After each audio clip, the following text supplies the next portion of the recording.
GMs often come in wanting to have their own coach, and so do the Vikings brass, the Wilfs who clearly like Kevin O'Connell, do they hire someone a rubber stamp for him, or did they say, hey, he's our coach, when they hire this guy that you can't hire? I mean, what does this look like next for the Vikings? Well, it's plugging something into a spot without, yeah, you don't have an open field to go ahead. right. And it's a good question because while there'll be parameters, there won't be I don't think there'll be long-term parameters. The GM, when he gets hired, is not going to, it's not going to be one of those where we're hiring you as a GM and then he comes in and a week later it's, he hires another coach, Right.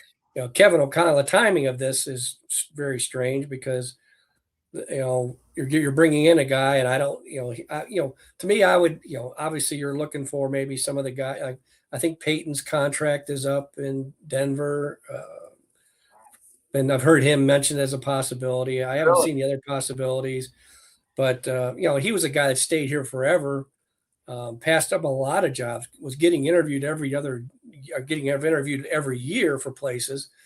People liked the structure that the Vikings had, and they didn't have the postseason success, but Peyton was considered a hot candidate for a long time. He finally took the Denver job.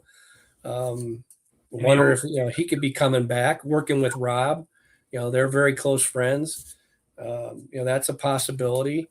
Then you look at who are the second in charge in the the Pittsburghs and the Baltimores and just some of the sturdier franchises, I guess. But it won't stay away from the AFC North, Mark. We're staying away from the AFC North. Come on. Yeah. So it's going to be strange. It's going to be interesting to see who they bring in. It's the Wilfs say that they like the traditional. The GM is the decision maker with heavy input from the coaches, and trying to build consensus. Now that's not a guy that's coming in my way or the highway, but it's also not a rubber stamp.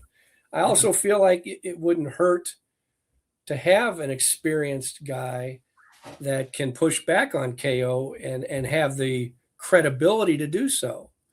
Like if you had a more experienced veteran football guy and Kevin O'Connell wants something, and that guy could push back a little and say, no, we got to do this and talk on the same level as Kevin O'Connell.